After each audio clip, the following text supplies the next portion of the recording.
Assalamualaikum dan selamat siang anak-anak. Waalaikumsalam. Selamat siang Ibu.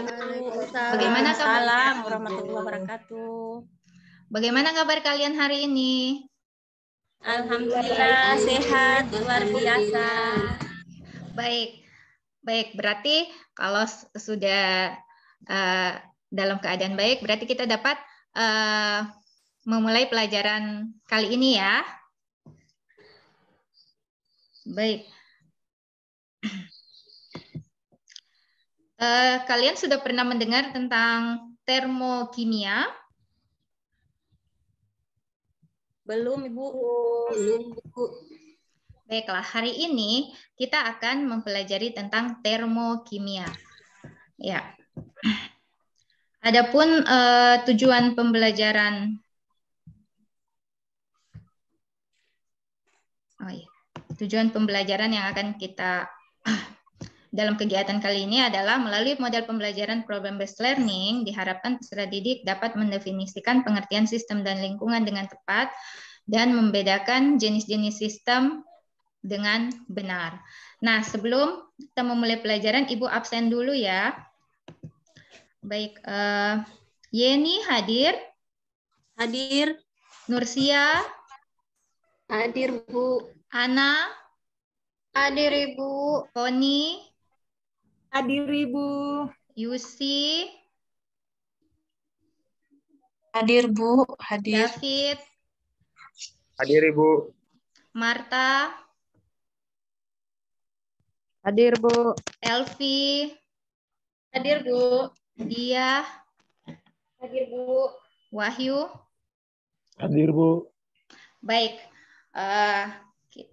karena sudah hadir semua, kita akan memulai pelajaran kali ini. Ya, perhatikan gambar berikut ini yang Ibu tampilkan di InFocus.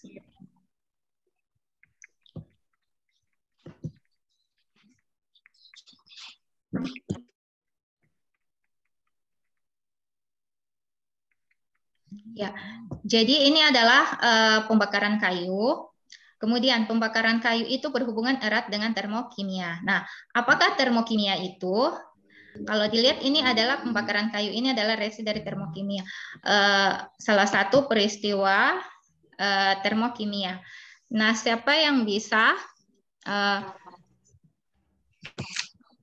mendefinisikan apakah termokimia itu?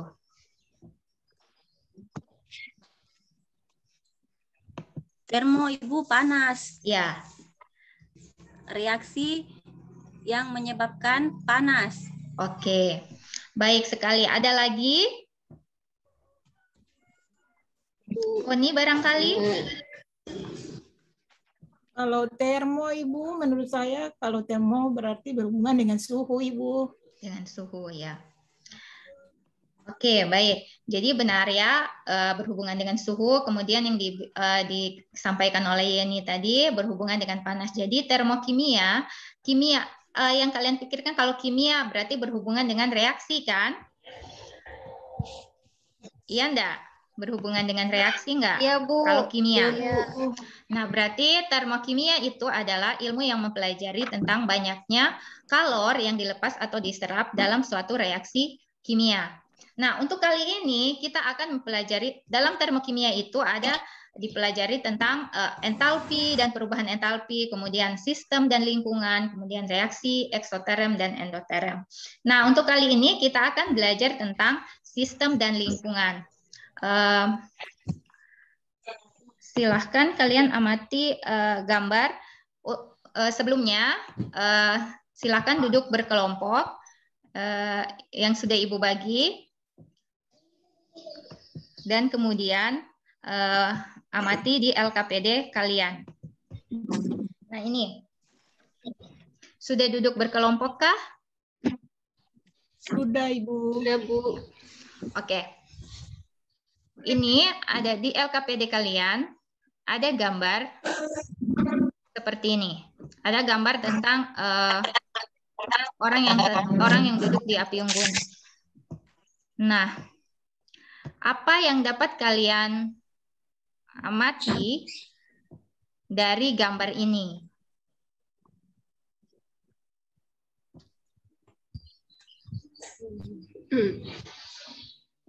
Ya, David barangkali bisa. Marta?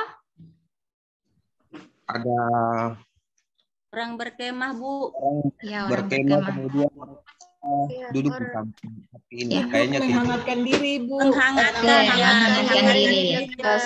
api unggun. Jadi kalau kita duduk di dekat api unggun, tentunya kita akan merasa hangat ya. Nah, dari panasnya dari mana? Rasa hangatnya yang ditimbulkan dari mana? Dari Dari Api Api. unggun. Jadi Pak, sehingga panasnya itu timbul dari api, kemudian nanti akan berpindah ke orang yang duduk di dekat api unggun. Nah, dari gambar ini kita dapat membedakan sistem dan lingkungan. Jadi sistem itu adalah yang menjadi pusat perhatian kita sini, yang menghasilkan panas itu adalah apa di sini? Panas. Api. Api ya. Api, Bu. Sedangkan orang yang duduk di dekat sistem berarti Menyerap. api bertindak sebagai sistem, ya kan? Ya, Ya, Ibu. Ya. Kemudian untuk lebih memahaminya, jadi silakan kalian kerjakan LKPD yang sudah Ibu bagikan. Kemudian silakan dikerjakan dan didiskusikan ya. Ibu kasih waktu. Untuk kegiatan pertama ya, untuk kegiatan pertama. Ya, silakan.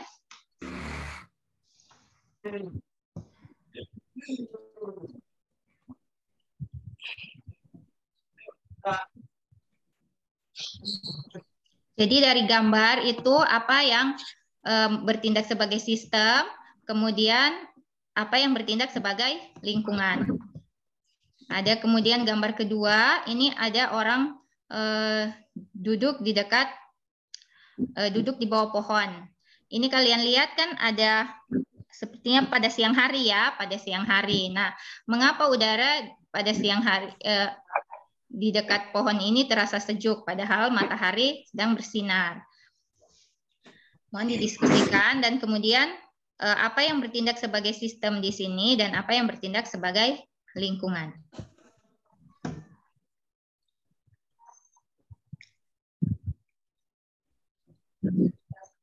Baik, Bu.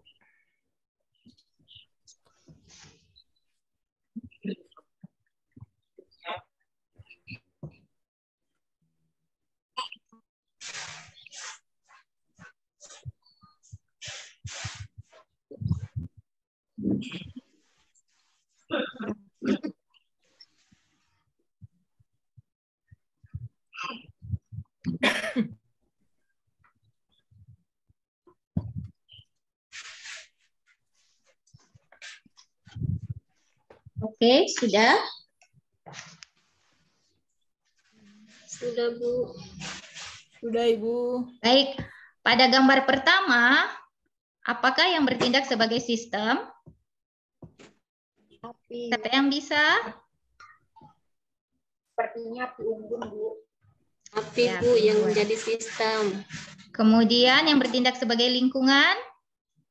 Lingkungan itu adalah orang-orang di sekitarnya, Bu. Oke, baik. Tepat sekali ya. Kemudian yang kedua?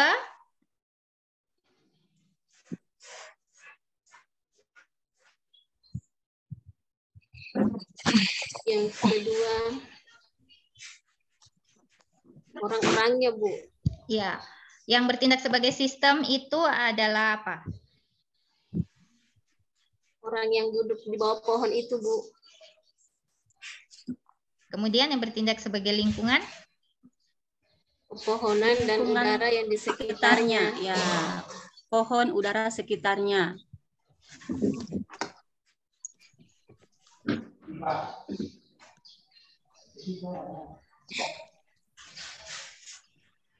Ini kan matahari ini bersinar terang. Kemudian kenapa udara di sekitarnya ini terasa sejuk? karena dengan adanya pepohonan.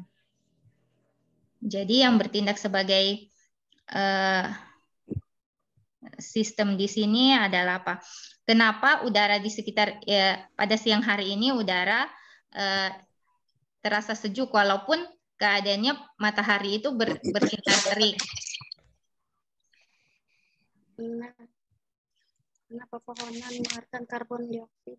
Ya, karena pepohonan ini pada siang hari itu terjadi peristiwa fotosintesis. Jadi energinya diserap oleh yang dari matahari diserap oleh pepohonan. Jadi sehingga orang yang duduk di sini tidak terasa panas, hanya terasa sejuk. Jadi yang bertindak sebagai sistem sebenarnya apa?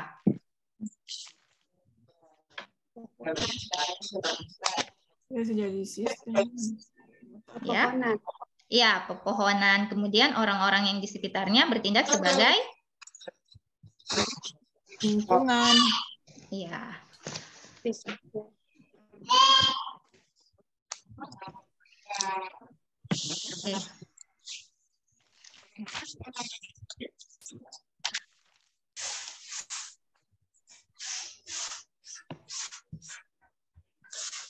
Kemudian untuk kegiatan 2, perhatikan gambar di LKPD kalian yang seperti ini.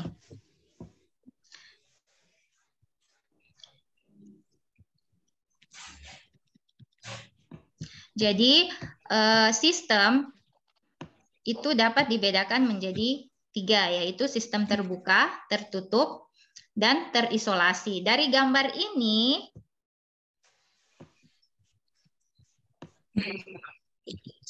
menurut kalian, yang mana yang merupakan sistem terbuka, yang mana yang merupakan sistem tertutup, dan yang mana yang merupakan sistem terisolasi?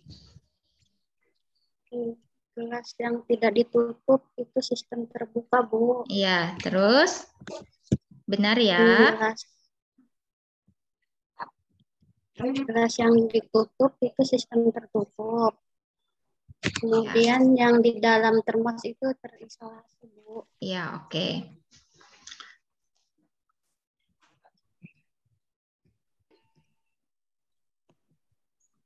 Jadi dari kegiatan ini kalian bisa berdiskusi, kemudian ada beberapa pertanyaan yang dapat dijawab di situ, kemudian nanti sebentar kita akan bersama-sama menyimpulkan. Oke ya, silakan. Ada beberapa pertanyaan yang harus dijawab. Ada LKPD, pertanyaan lanjutan ya. Ya, Ibu.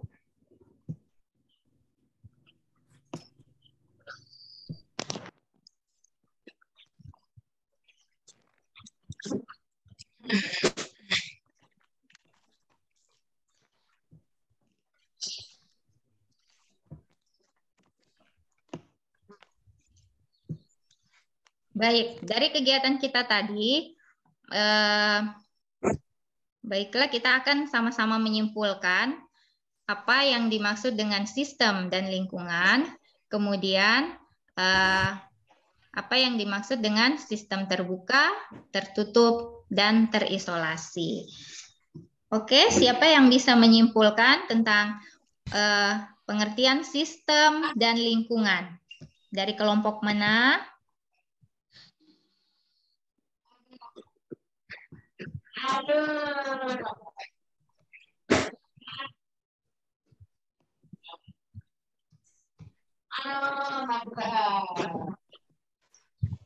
Kelompoknya Nursia barangkali. Ayo Nursia, bisa?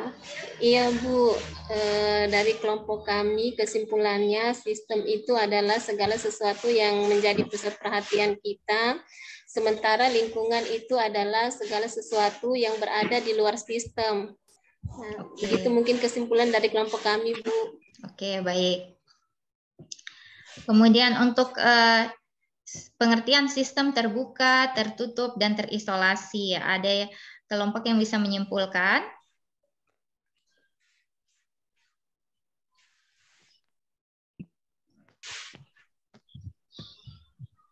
Yovoni barangkali? Bisa? Iya Ibu, kalau yang terbuka itu langsung berhubungan langsung dengan lingkungan, sedangkan yang tertutup dia hanya di sistemnya di dalam, sedangkan yang terisolasi tidak berhubungan langsung dengan lingkungan sama sekali. Kalau yang tertutup dia bisa berhubungan lingkungan lewat dinding gelasnya. Itu diskusi sementara kelompok kami, Ibu. Oke, terima kasih. Baik, jadi kita dapat menyimpulkan bahwa sistem itu adalah segala sesuatu yang menjadi pusat perhatian, sedangkan lingkungan itu adalah segala sesuatu di luar sistem yang tidak berubah selama proses berlangsung dan yang membatasi sistem dan dapat mempengaruhi sistem. Kemudian sistem terdiri atas 3 jenis, yaitu ada sistem terbuka, ada sistem tertutup, dan sistem terisolasi. Sistem terbuka yaitu sistem yang dalam hal ini baik massa maupun energinya yang biasanya dalam bentuk panas itu dapat dipertukarkan dengan lingkungan. Kemudian sistem tertutup, sistem yang memungkinkan terjadinya transfer energi atau panas ke lingkungannya, tetapi tidak dapat mentransfer massa. Kemudian sistem terisolasi, sistem yang dalam hal ini baik massa maupun energinya atau panasnya tidak dapat dipertukarkan ke lingkungan. Baik, untuk hari ini pembelajaran kita cukup ya. Jangan lupa untuk pertemuan selanjutnya kita akan belajar tentang reaksi eksoterem dan endoterem. Nah, kita akan melakukan praktikum di laboratorium. Oke, Ibu akhiri sampai di sini. Jangan lupa ya untuk pelajaran minggu depannya ya. Ibu akhiri sampai sini karena kalian akan melanjutkan ke pelajaran berikutnya. Oke, sampai jumpa. Assalamualaikum warahmatullahi wabarakatuh. Waalaikumsalam. Sampai ketemu lagi.